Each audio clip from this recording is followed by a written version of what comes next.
Hello, ladies and gentlemen, welcome back to my channel. Today, I am excited news to share with all the Dragon Ball fans out there.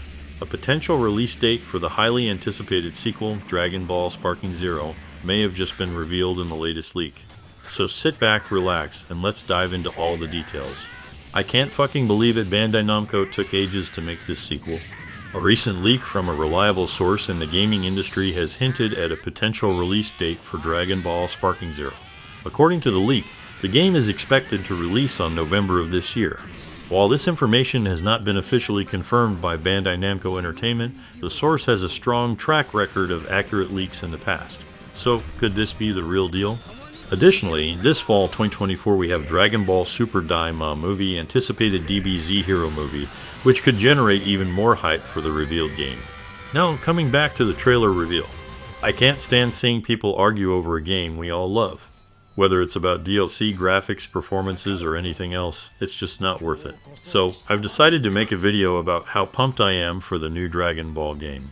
I totally agree. I think it's totally fine to have just minor nitpicks and critiques, but the problem I have is people making assumptions about things not being the game when it hasn't come out. Holy fuck, this actually looks great. Like Dragon Ball FighterZ. Cel-shaded graphics. Looks kinda lot better, more like anime style.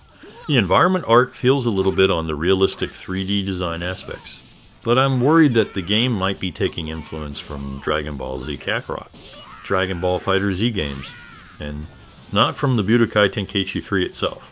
So I say this, don't get your hopes up too high, temper your expectations for Budokai Tenkaichi 4, or aka Dragon Ball Sparking Zero. It is not unrealistic to expect that a game launched in 2023 would offer fewer contents and be priced higher than a game released back then. However, this expectation is often a common thing now. Now, I know everyone wants to have all its 96 character roster when it launches, but my prediction is the launch roster will have 30 playable characters, smaller roster at launch. Then rest of the roster will be sold as DLC for another $100+, and you will not be getting characters like Tao Pai Pai, Errol, Ader, or any of the giant characters like Uzoris or Hurrigarn. For context, Dragon Ball Z Budokai Tenkaichi 3 had total of 160 playable characters, the largest playable roster of any Dragon Ball game at that time. Honestly, I want Sparking Zero to have at least 60 to 70 characters when it launches. I hope the game has unique characters instead of a gigantic roster of characters that play all the same way and feel the same way. Tenkaichi 3 did a decent job differentiating the characters. They have unique striking patterns based on how they fight in the series. They vary in speed, strength, and range. Some have chargeable waves, unchargeable waves, beams, barrage waves, the tiny energy ball cluster, rush attacks, special throws, spherical explosive waves, the blasts that summon on your location, and etc. Honestly, I would prefer a smaller roster size with more unique characters and every character receiving the deserved attention instead of a gigantic roster that basically plays the same. Tenkaichi 3 was all about being the best fighting game experience back then. With the camera angle, art style, sound design, and massive character rosters, is to create the best fighting game experience. If it doesn't have a lot of characters, then it can't recreate no experience the same way, and you're basically just trying to make FighterZ if you try too hard to make every character too different. Let me know in the comments below. Why do you think it makes no sense for a game company nowadays to restrict content to try to maximize profits? I don't see why they wouldn't do this. It is fair to the developers to do this often. I know game development is far harder now than it was in 2007. With each character animations and with just general modeling is much more time consuming. Since the first trailer for Dragon Ball Sparking Zero revealed, Namco Bandai have been releasing more details about the character rosters into what the next installment in the Budokai Tenkaichi series has in store. The roster is filled with beloved characters, each boasting their own unique and iconic moves that have become synonymous with the franchise. If this leak turns out to be true, the implications for the Dragon Ball community are significant. Now, coming back to the trailer reveal. As the title suggests, this is to clear up any confusion about the new game. The title J is called Sparking because the Budokai Tenkaichi games are called Sparking in Japan. So far, it appears that Super Saiyan Broly from Super Broly movie is here. Nappa, the Ginyu Force Burger and Jace. Kale from Dragon Ball Super series. Master Roshi from Dragon Ball Super, as Max Power Roshi. SSJ 3rd Super Saiyan Trunks and Hit, from DBZ Super Series also revealed, and from Universe 11.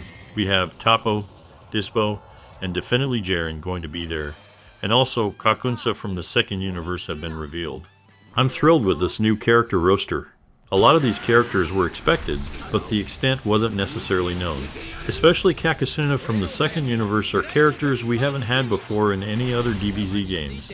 Now, talking about the pros here, I really liked Goku vs Vegeta's gameplay. The roster is looking good too.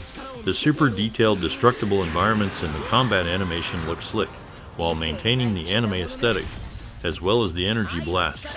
Super cool that giant characters are confirmed too. Honestly, I'm keeping my expectations low as possible, even if visually Sparking Zero looks great.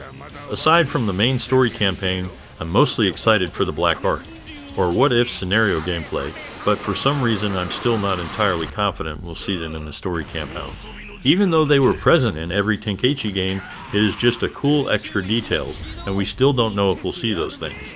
I really expect this game to focus on recreating yet again the original DB story, and I wouldn't mind if they focused on Super Series or the DB GT series for that. Now, I know creating a big story mode covering all eras nowadays is a way harder task than people realize. They can do a lot of cool stuff with it like Kakarot Game did, but I don't like the idea of playing the same story over and over again with same scenarios and boring at least. In that sense, I would rather get less story content with better roster and combat than having everything being bare bones a complete story mode would absolutely impact in the rest of the game. Those who don't think that is true are also stupid to defend this. Outside of that, yeah, there's a few glaring issues, however it's still in development. I'm guessing this is more like a taste of what's to come when the game going to release. Overall, I'm failing to see any problem with this game. First off, at least to me, I can see the game looks different.